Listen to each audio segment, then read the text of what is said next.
particular segment is going to be a little bit more humbling for me than it normally is. Of course, I'm going to get a little animated because that's what I do.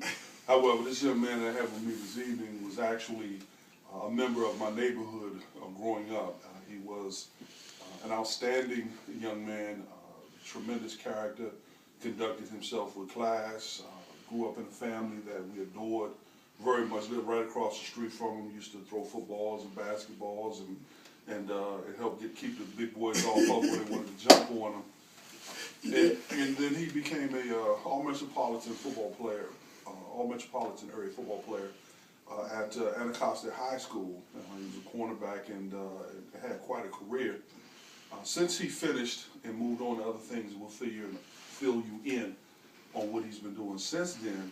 He has decided to dedicate a portion of his life to youth in America. But one of the things he has going on, in addition to his contribution to education, the field of education, he also is very serious about sending an anti-bullying message, which is something that I'm still grappling with because I both got bullied and was a bully when I was in school. So I understand the value of a little tough love, but we're moving in a different direction as a society. Ladies and gentlemen, put your hands together for my good friend and brother, Mr. Glenn Sutton. That's right, all right. Good to have you, man. Right. Indeed. You just love those delayed claps. Glenn, man, welcome home. Hey, welcome home, man. It's Glad to be here. Look, we're going to jump right into it. Okay. All right. What is it and why is it are you sending out this anti-bullying message? Well, I will say this here. It all started at Sousa Junior High School. Sousa Junior High School. That's in Washington, D.C. And with me, I was bullied. Matter of fact, the guy who bullied me, he lived in kind of like in our neighborhood. I'm not going to tell his name because it's not important. But this thing, I know his name. This thing went on and on. And so I didn't get the opportunity to tell my mom or dad because I was just kind of embarrassed. Because there's a lot of people out there that probably feel embarrassed, males feel embarrassed. And I was embarrassed until one day I told my father. And my father said, well, the thing you need to do is stand up and go fight. And so that's what I did. But I lost.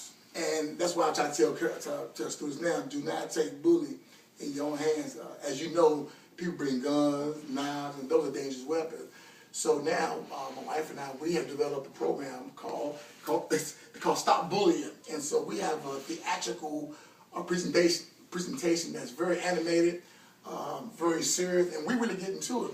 Matter of fact, what we do, the audience sit there and they watch it, but we kind of include the audience.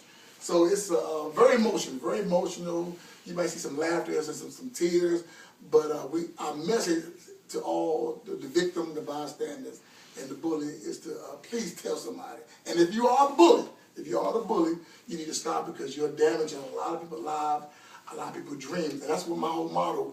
My motto has been there for almost 30 years. Is follow your dreams. And my dreams almost been altered. So that's why I'm passionate. And I'm going to go there. I'm not going to play devil's advocate per se, but I'm going to reach back into a time that we grew up. Right. Basically, what we said when we were growing up is somebody was trying to chunk you. Right. They were trying to take your lunch money. They were trying to take your woman, whatever it was. Right. All right. Or they were trying to steal your spirit. Right. They were trying to take your position, whatever. As we know right now, just in the situation that's going on in the NFL right now.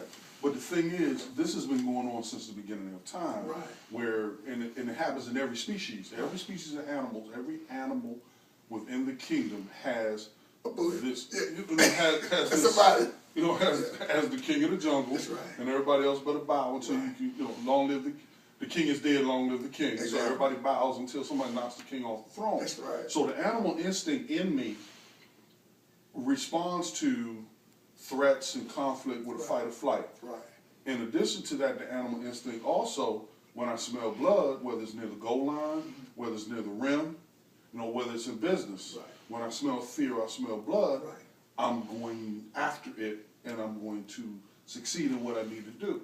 Now, what happens is if I don't participate in that kind of conflict early on, then all of a sudden I find myself in Afghanistan or Iraq. Right. How then do I get myself up to do that kind of battle? Or if I'm playing football or whatever else. So if I don't go through situations where I have to deal with that kind of conflict, where someone is an aggressor, how do I learn how to deal with an aggressor? Well, you know, and that's a good question. And a lot of times what we do is we try to take matters in our own hands.